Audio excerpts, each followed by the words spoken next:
ದೇವರಿಗೆ ಸಾರಾಯಿ ನೈವೇದ್ಯ. ನಮಸ್ಕಾರ ರೀ ಎಲ್ಲ ದೊಡ್ಡ ಮಂದಿಗೆ. ಹೌದ್ರಿ, ಇವತ್ತು ನಾವು ಗೋಕಾಕ್ ಬಂದಿದ್ವಿ. ಗೋಕಾಕಿಂದ ಜಸ್ಟ್ ನಿಮ್ಗೆ 4 ಕಿಲೋಮೀಟ್ರ್ ದೂರ ಇರೋ ಕಡವಗಟ್ಟಿ ಗುಡ್ಡದಲ್ಲಿ ಇರುವಂಥ ಶ್ರೀ ಚೌಡೇಶ್ವರಿ ದೇವಿ ಮಂದಿರ ರೀ.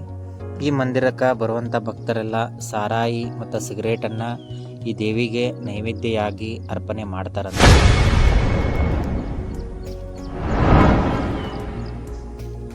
ಮತ್ತು ಇಲ್ಲಿ ನೀವು ಹರಕೆ ಕಾಯಿನ ಕೂಡ ಕಟ್ಬೋದು ರೀ. ನಿಮ್ಮ ಮನೆ ಸಮಸ್ಯೆ, ವ್ಯವಹಾರದ ಸಮಸ್ಯೆ ಅಥವಾ ನಿಮ್ಗೆ ಏನೋ ಕಷ್ಟ ಇದ್ದರೂ ದೂರ ಆಗ್ತದೆ ಅನ್ನೋದು ಇಲ್ಲಿನ ಜನರ ನಂಬಿಕೆ. ಈ ರೀತಿ ಕಾಯಿ ಕಟ್ಟೋದ್ರಿಂದ ಮತ್ತು ಹರಕೆ ಕಾಯಿ ಕೂಡ ನೀವು ತರುವ ಅವಶ್ಯಕತೆ ಇಲ್ಲ. ಇದೇ ದೇವಸ್ಥಾನದಲ್ಲಿನ ಹರಕೆ ಕಾಯಿ ಕೂಡ ಸಿಗ್ತದೆ ನಿಮ್ಗೆ.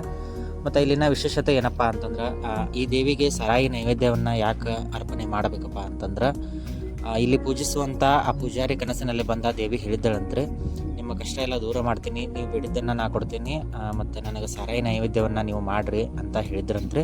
ಆ ದೇವಿ ಹೇಳಿದ ಪ್ರಕಾರ ಇಲ್ಲಿನ ಪೂಜಾರಿ ಆಯ್ತಾ, ಜನರಾಯ್ತಾ ಎಲ್ಲರೂ ಆ ದೇವಿಗೆ ಸಾರಾಯಿ ನೈವೇದ್ಯವನ್ನು ಅರ್ಪಣೆ ಮಾಡ್ತಾರೆ. ಗೋಕಾಕ್ ನೀವು ಬಂದಿದ್ರ ಅಂತಂದ್ರೆ ಪಕ್ಕಾ ಒಂದ್ಸಲ ಈ ದೇವಸ್ಥಾನವನ್ನು ವಿಸಿಟ್ ಮಾಡಿರಿ. ಮತ್ತು ದೇವಸ್ಥಾನದ ಬಗ್ಗೆ ನಿಮ್ಗೆ ಏನು ಅನಿಸಿತು ಅಂತ ಕಮೆಂಟ್ ಮಾಡಿ ತಿಳಿಸ್ರಿ. ಧನ್ಯವಾದಗಳು.